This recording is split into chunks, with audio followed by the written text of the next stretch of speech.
We have now seen how the MMFs are going to be distributed for the R and B phase of the machine.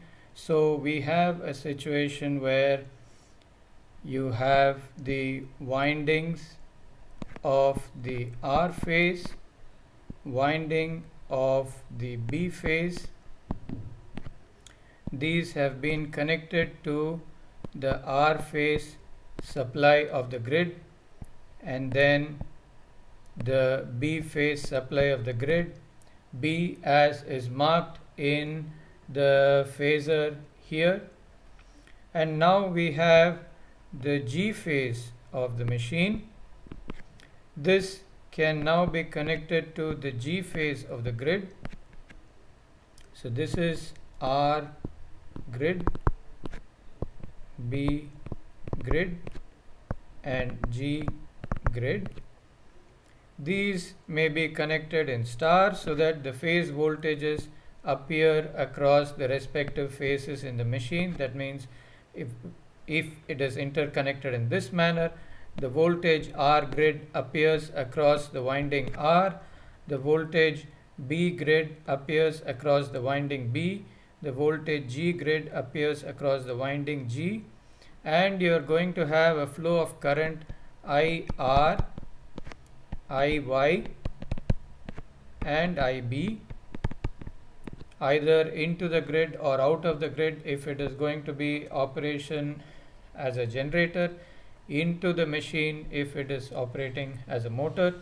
So this is the manner in which it will operate, and then IR plus IY plus IB would naturally be equal to 0 because of KCL applied at the node here. So if this is going to be the situation, let us now see how the MMFs will behave, and one can now understand that these will now have oscillating MMFs each for the R, B and G phases. These MMFs will oscillate on the respective axis.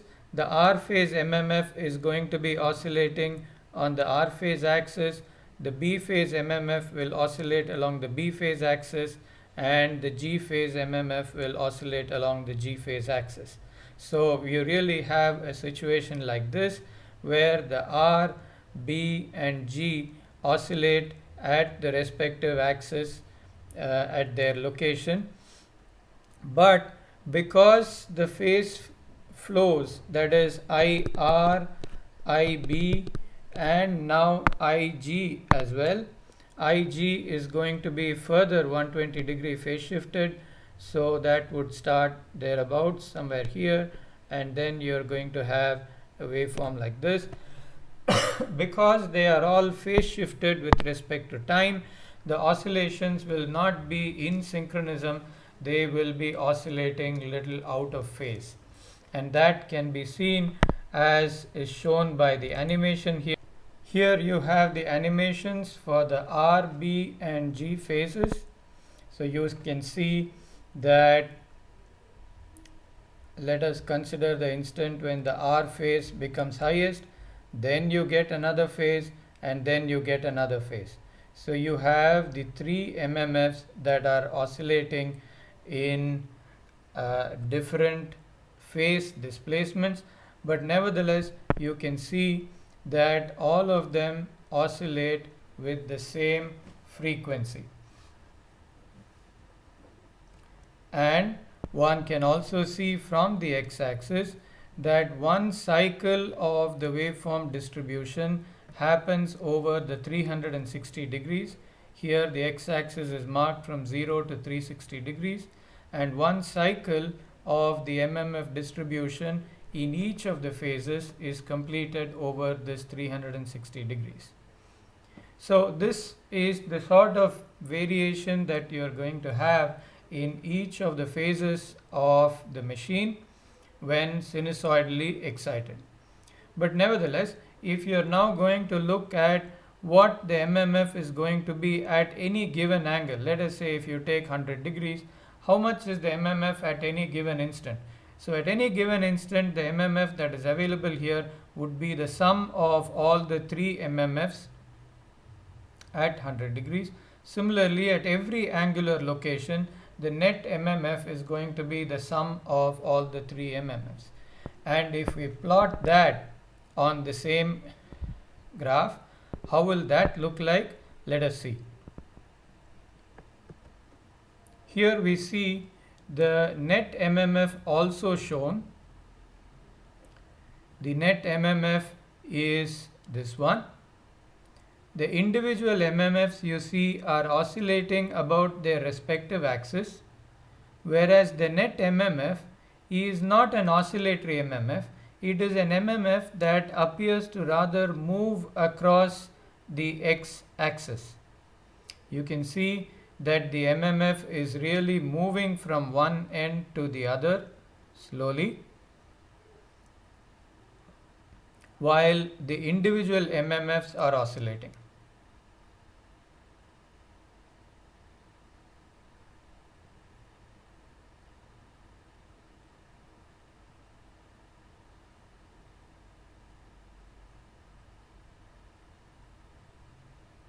So now let's see how long it is going to take for the net MMF to move from one end to the other, and how this interval is interrelated to the duration of the oscillation that is happening here.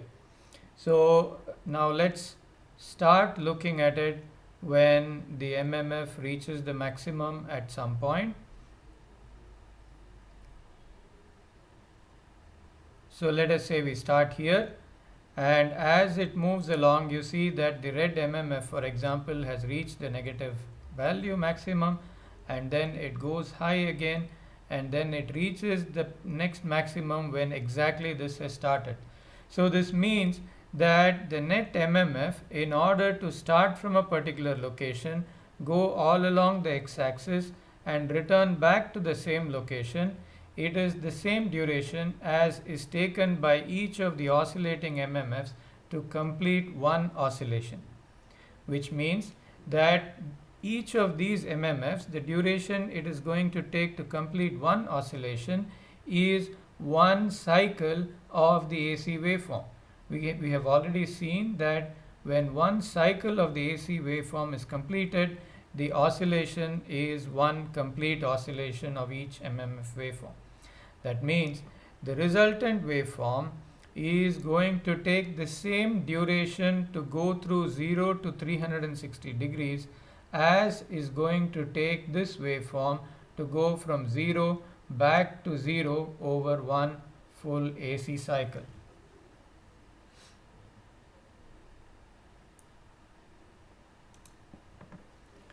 Therefore, what we can conclude from this is that the resultant MMF waveform distribution, the resultant distribution is a moving distribution, is not oscillatory. We have also seen that the amplitude, that is the peak value, remains constant.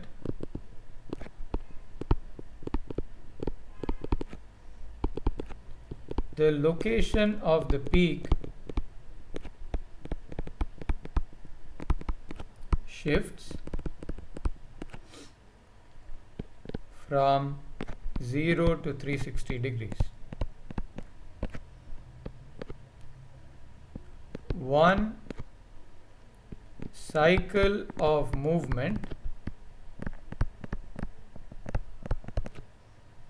is completed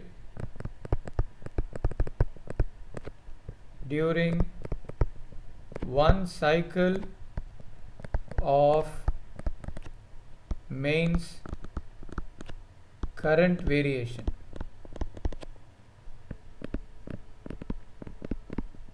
In time.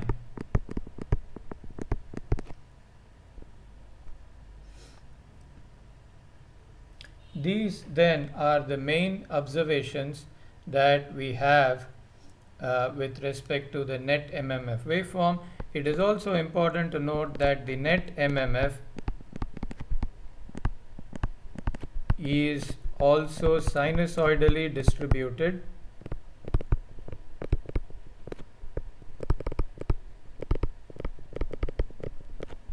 in space. That means if you go around the air gap from 0 to 360 degrees, you experience a sinusoidal variation of the net MMF. The instantaneous maximum value occurs at a particular location at a particular instant of time, and that location goes on varying at the speed of the supply frequency. Therefore, the rotation speed is the same